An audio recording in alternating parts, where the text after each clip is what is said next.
Of course, autism starts from childhood. You start when you realize that something is not quite right, between the ages of 12 and 18 months. And when you start with that journey, it's not a journey that ends after a couple of years. It's not something that you can speak to say, oh, after 4 years, this child will be fine. So it's the children that grow up to be adults with autism. Coincidentally, I'm also a mother of a young man living with autism, and he's doing very well in his field. He started quite early. I started when he was 2.5 to seek intervention. And like Dr. Alima said, some of them have very good cognitive skills. He has very strong mathematical and pattern skills, which threw him into the world of mathematics. So everything he did when he was young was towards mathematics. When he finally graduated, he graduated with a first class in mathematics when we're almost done now with PhD in mathematics. So you see the pattern in which every child takes is different. So they're adults. My son is an adult. He's over 20 and he's doing very well in his area of need.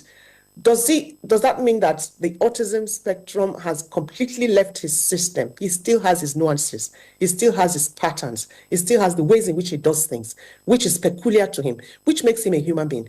So we have adults with autism doing very well. We also have young children with autism that have challenges maybe with communication skills or using behavior as a means of communication.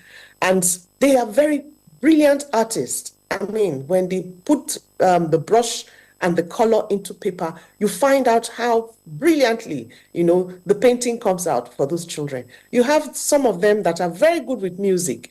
You put the piano right before them, and they don't even need to be able to read the music. Once they hear it, they can play it seamlessly. So there are splinter skills that these children possess that we must not miss.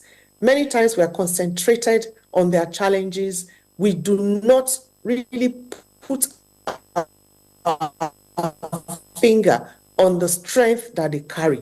We should not let those challenges, those behavioral, I must say, behavioral patterns are sometimes a means of communication. They are telling you something. So in that behavior, you must know what happened, what caused this child to behave in this manner before you start to change the behavior. So that pattern will tell you that this is the trigger. This is what I must either remove or add to support this child to get to this level. And the minute you begin to understand their pattern, their routines, and you put structure in place, they work brilliantly with structure. So they need to know what is happening now. They need to know what is coming next. They need to know the end result of whatever you are trying to teach. Those are important skills for their brain to be able to process intellectually and independently for them to achieve some of the outcomes that we are looking for them to achieve. Many times in the Nigeria that we are, that we are very spiritual. I reject it in Jesus' name, comes a very long, comes into the lips of the parents the minute they find out, the minute you even mention the word autism. So you have to encourage the parents to get over that and move towards supporting this individual. Maria mentioned that her cousin grew up with the grandmother. It's a pattern that we see regularly. Parents take the children, or even the grandparents will say, bring this child to me. Let me take care of the child. While you go on and do your own things, at least I'm old. I understand how to manage these children. When we go into the community to do community awareness, we find that there are a lot of grandparents that are supporting these children without even knowing what to do. So that is why we go into the community, into the social rural community, and teach them the skills that which they can use to support the children in their home environment. So there are many adults. We have adults at Patrick's that work with us, and they have autism, and they are thriving in their own way.